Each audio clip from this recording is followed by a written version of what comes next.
Quando há o arrependimento, aí sim, esse é o momento de confiar novamente.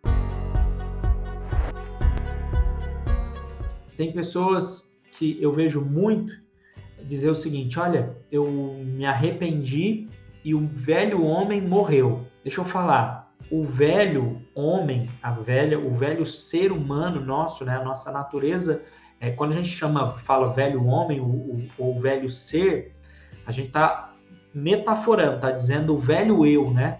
O que nada mais que o meu eu quando está agindo pela carne, pela natureza humana. Esse meu eu, né? Então, vamos falar assim, o velho Barone, ele não morreu, ele está aprisionado dentro de mim.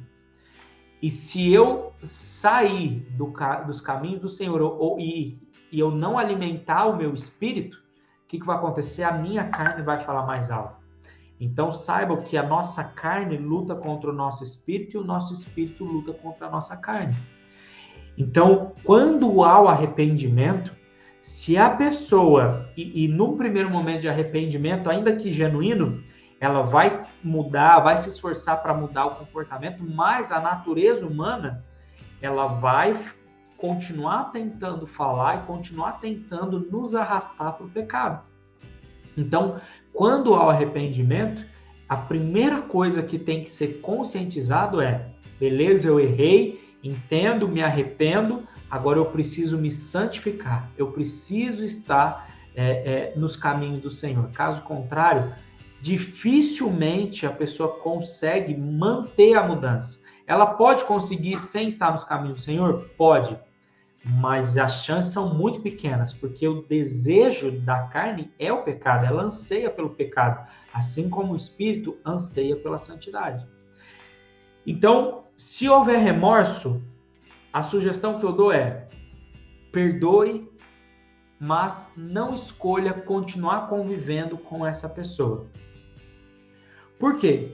Porque uma vez eu ouvi uma frase que diz o seguinte: olha, se alguém me engana, eu tenho um relacionamento com alguém, né? Tem de repente lá uma amizade, e essa pessoa me engana uma vez, a culpa é dela, porque ela me enganou, ela que agiu errado. Agora, se eu perdoo e ela me engana pela segunda vez, aí a responsabilidade agora é minha, porque eu fui enganado uma vez e eu permiti ela me enganar de novo. Então, se houver remorso, você está se enganando e certamente será enganado, né, de novo por essa pessoa que te traiu, né, às vezes por qualquer motivo que seja.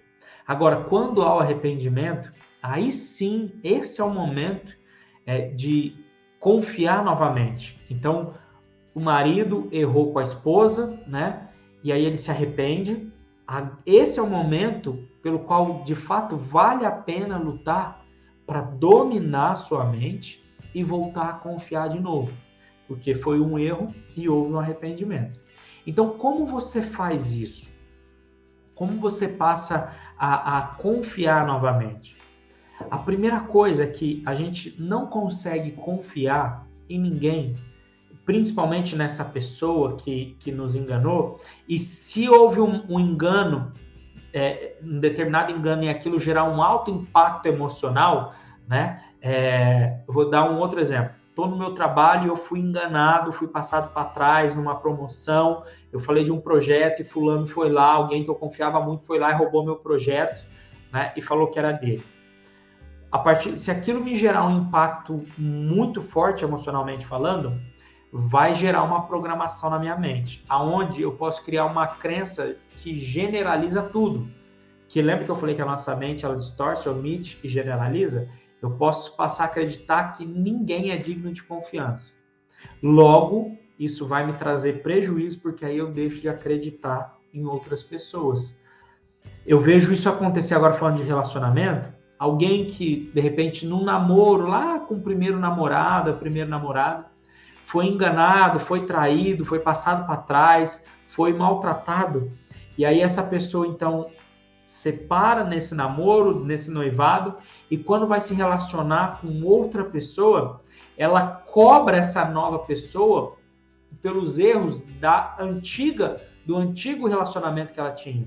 Então, se o namorado lá na época traiu demais, ela pega esse impacto, porque foi tão forte o impacto emocional que gerou nela uma memória de longo prazo, isso produziu uma programação mental, abalou a emoção dela e agora ela fica repetindo, achando que todo homem vai fazer a mesma coisa.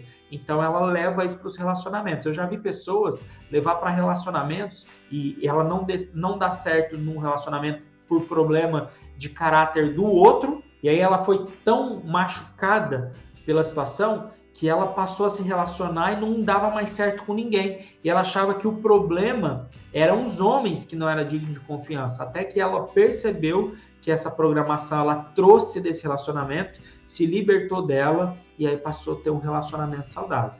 Então, perceba que se você tem um alto impacto emocional e quanto maior, como eu falei no começo da nossa transmissão, quanto maior for nosso nível de intimidade com a pessoa, maior vai ser a nossa frustração, né? E aí é a grande chance da gente ter esse alto impacto emocional. Então, se você tiver esse alto impacto emocional e perceber que você está sendo muito dominado pelos seus pensamentos, a primeira coisa que você tem que fazer é procurar ajuda.